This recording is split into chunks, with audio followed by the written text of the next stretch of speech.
Today I want to talk about ghost jobs. Yeah, ghost jobs. So what in the world is a ghost job? Well, they're essentially fake jobs, job postings that don't actually lead to real hires. In some cases, they're for jobs that don't even exist or has already been filled. Companies post these roles with no intention of filling them whatsoever. I mean, what's the point in that? Why do these ghost jobs exist? Why all the deception? Well, companies often use ghost jobs to build a pool of candidates for later. They post these jobs to test the market or even to make it look like the company is growing. Studies show that many HR professionals admit to often posting ghost jobs just to collect resumes. And they're not the only ones. Recruiters do the same thing. Yeah, I think it's pretty selfish. And if you don't know what to look for, if you ever find yourself in the job market, you could end up wasting a lot of time and a lot of money. And you might end up disappointed when there's no reason to be because it has nothing to do with you whatsoever. So I want to talk today about how to spot these jobs so you can avoid them. Let's talk about 7 ways to spot them. Number 1, it's an outdated posting. A job that has been listed for a long time without changes, it's a red flag. If the job has been posted for months without updates, you should be suspicious. If it's been sitting on a job board for, say, 30, 60, or even 90 days with no edits, no changes, chances are it's not an active hire. Most companies are pretty quick to take down openings that have been filled. So if it's been up there forever, you should proceed with caution. So instead of wasting your time on these listings, stick to jobs that have been posted within, say, the past 1 to 2 weeks, and you're probably a lot safer that way. Number 2, you apply and you never receive a confirmation or response, even after you follow up. It's like you're just speaking to the abyss. Nobody's listening. It's normal not to hear back instantly. I get that. But if you've submitted a strong application and followed up once or twice with no response, it may be a sign that the job is not a real job. Or if it is in fact a real job, it's no longer open. In any case, it's not worth your time. So what should you do? If there's silence after you followed up a couple of times, move on. Don't take it personally. Ghost jobs are not a reflection on your abilities. They have nothing to do with you at all. Number 3, you see them post the same job over and over again. If a job is frequently relisted with no sign of hiring activity, it could be a ghost job. So that's one of those dead giveaways. If you keep seeing the same job title at the same company and it's popping up week after week, it might be a ghost job.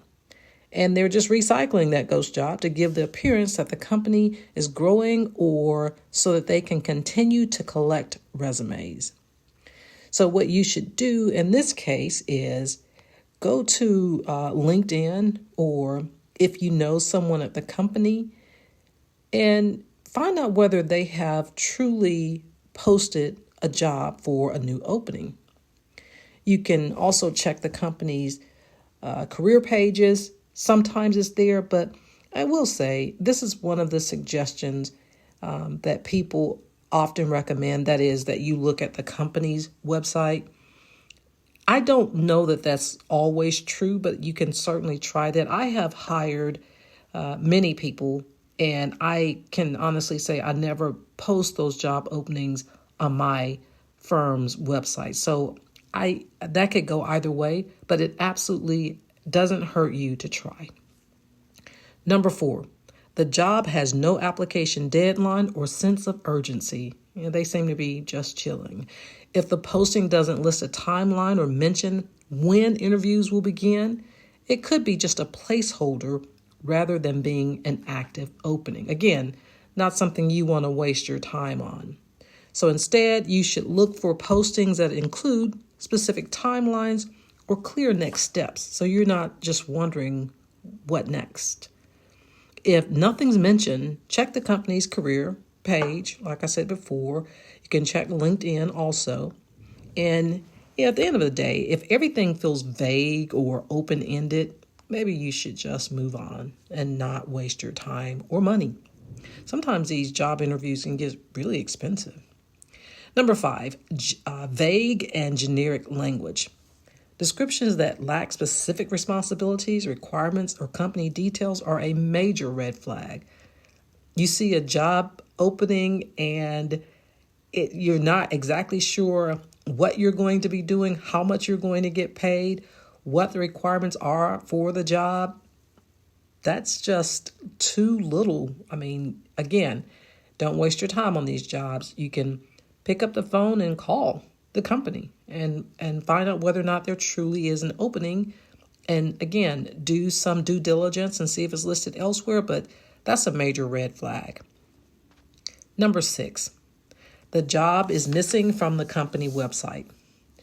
Again, as I mentioned earlier, I think that could be true in some cases. I guess it just depends on the company. But you just have to take this one on a case-by-case basis because, again, I don't think that the job not being listed on the company's own website is indicative of a ghost job, not in and of itself. It just depends.